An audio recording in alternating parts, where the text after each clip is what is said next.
So you're thinking about moving to Dallas, huh? I get it, I really do. You see the headlines, you hear the buzz, a booming job market that's attracting corporate headquarters left and right.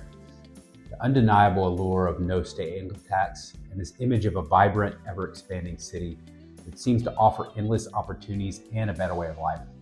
And let me be clear, a lot of that hype is absolutely true. This place is growing at a staggering rate for a reason. But hold on, before you even think about pricing moving vans or scrolling through Zillow, we need to have a real, honest-to-goodness conversation. And I'm talking about the side of Dallas that glossy brochures and the enthusiastic hype videos conveniently leave out. This city is not a magical solution to all of your problems. It does have big city trade-offs and some of the harsh foundational truths that most newcomers only discover after they've already locked in a 12-month lease and are wondering what they got themselves into. So before you make a move that could become a massive regret, you need to hear this. We're about to break down the 5 non-negotiable facts that you absolutely have to be able to handle before calling Dallas home. And I'm serious. If you can't face these 5 things head on with your eyes wide open, you probably won't be happy here. So let's get into it. So let's get the biggest, most unavoidable reality out of the way first.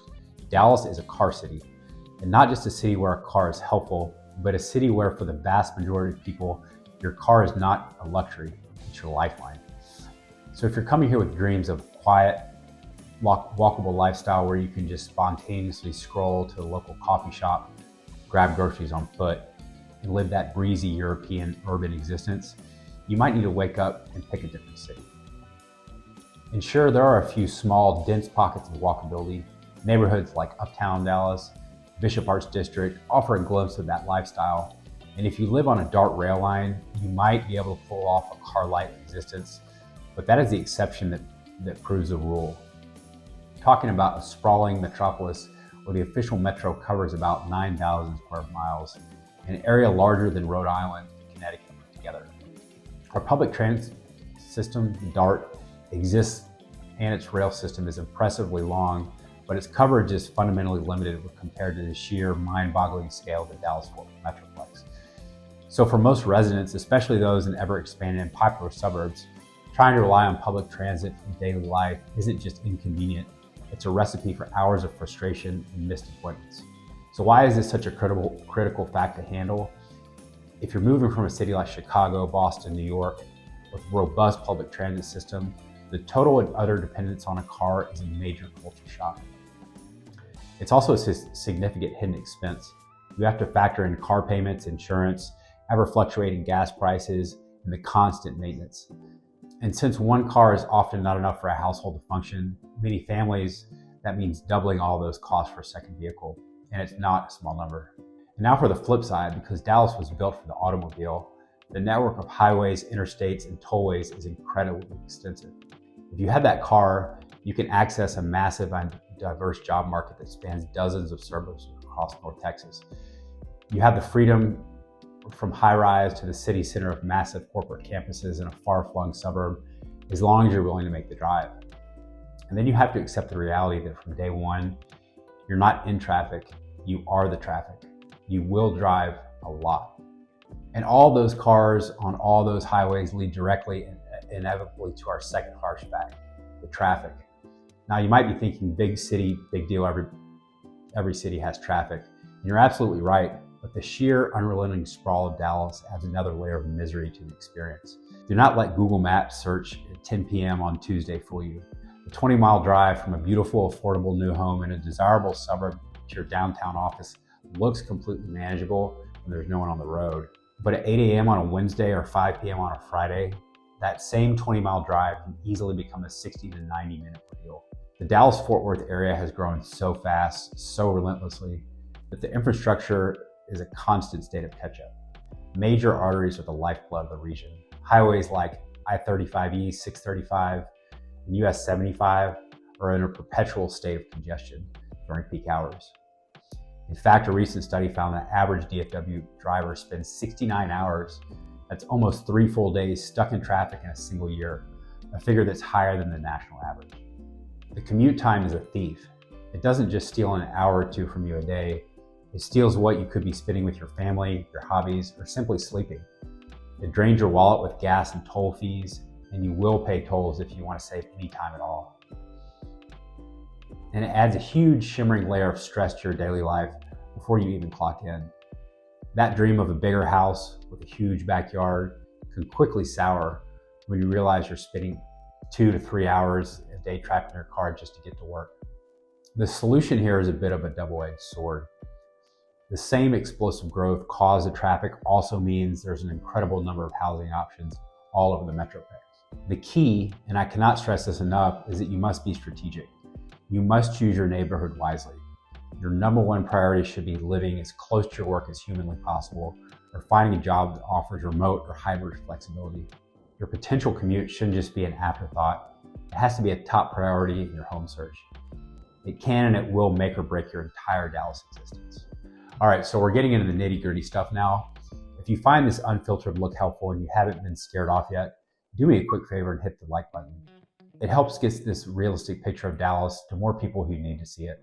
And stick around, because the next fact is the one thing that physically impacts every single person here. You have to be ready for it. All right, let's talk about the weather. People who live here will gleefully tell you, oh, the winters are so mild. And they're 100% right. The winters are, for the most part, absolutely gorgeous. But they often forget to mention the steep price we pay for those amazing winters, the summer. And in Dallas, summer isn't just a season, it's a 9-level inferno that you have to survive for months on end. From roughly June to September, Dallas is relentlessly hot and brutally humid. And we're not talking about a few hot days. We're talking about long, oppressive stretches of temperatures over 90 degrees, with plenty of days easily topping 100 degrees. But it's the humidity, that thick, muggy air coming up from the Gulf that truly gets you.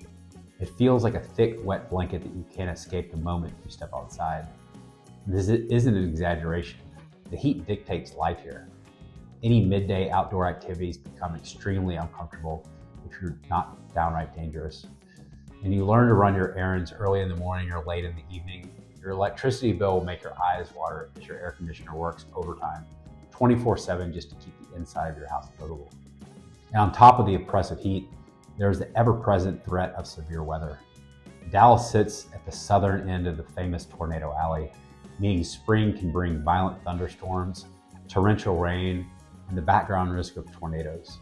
And we have to talk about hail. Frequent hailstones that can be easily large enough to destroy a car's windshield and roof in a matter of minutes are a very real part of life. So why does that matter so much? Because it profoundly shapes your lifestyle and your budget. If you're an avid outdoorsy person who loves hiking and biking, then you have to accept that for a good chunk of the year, your favorite activities will have to wait until the sun goes down, or until you have to find indoor alternatives. The upside, of course, is the beautiful, incredible weather on the other end of the 8 months. For anyone feeling northern blizzards, this is a massive selling point. The solution for this summer is simple: you adapt.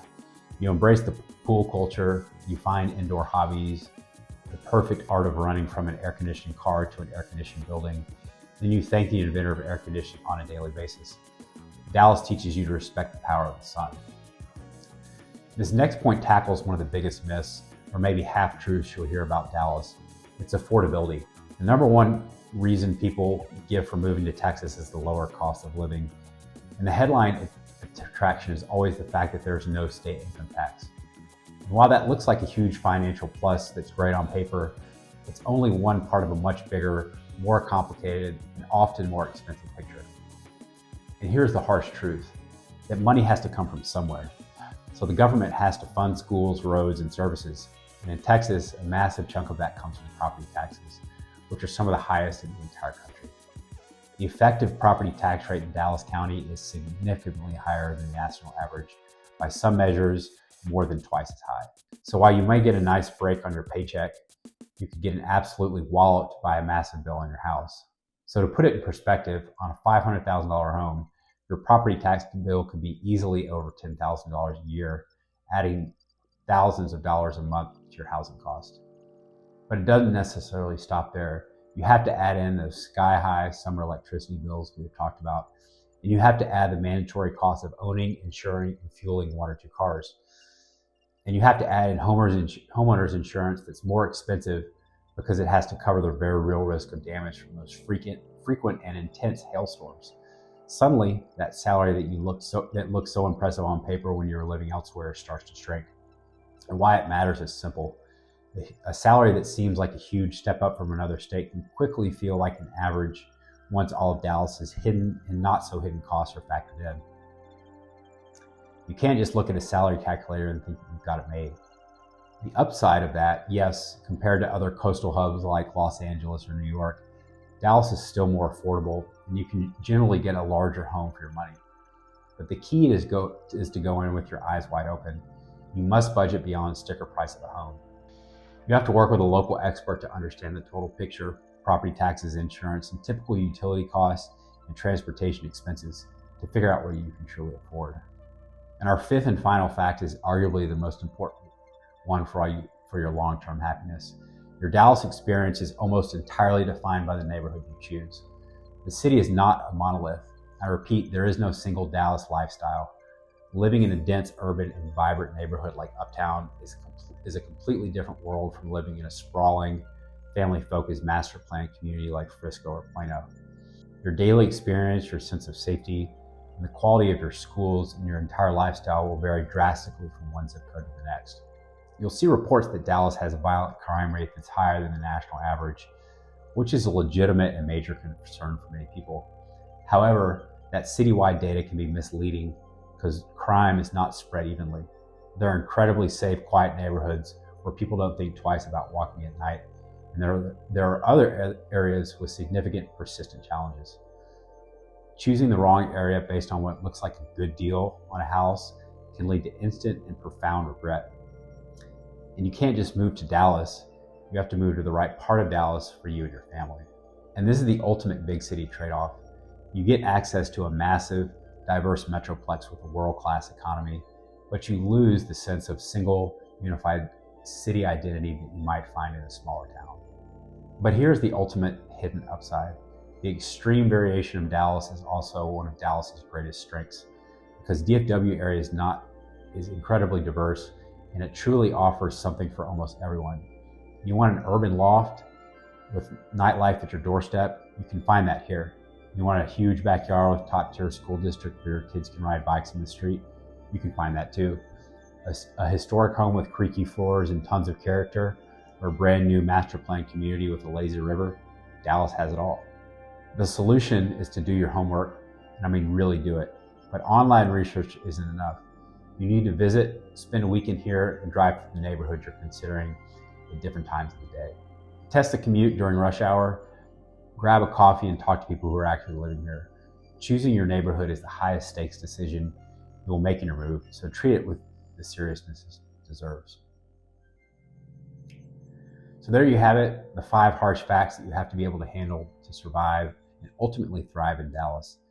The absolute dependency on the car, the soul-crushing traffic, the brutal summer heat, and the complex and often misunderstood cost of living, and the high-stakes gamble of choosing the right neighborhood. But here's the final thought I want to leave you with. My goal here isn't to scare you away. Dallas isn't a bad place to live. It's a fantastic place to live if you're prepared for these realities. The city rewards people who are ambitious, who are resilient, and who come in with a clear-eyed plan. The people who struggle here are the ones who show up expecting a utopia and are blindsided by the trade-offs. My goal is to give you the full, unvarnished truth with the good, the bad, and the sweaty, so that you can make the absolute best decision for you and your family. And if you're seriously considering a move to the Dallas-Fort Worth area, and you want a guide who will help you navigate the exact trade-offs to find the perfect spot for your lifestyle, budget, I'm here for you. This is what I do every single day. There's a link in the description below where you can book a free, no obligation call. I'd be honored to help you make a smart move, smooth move to Dallas. And for everyone else, I want to hear from you. What did I miss? What are your biggest concerns about moving to Dallas? And if you live here, what would you add? Drop a comment below and let's talk about it. Thank you for watching.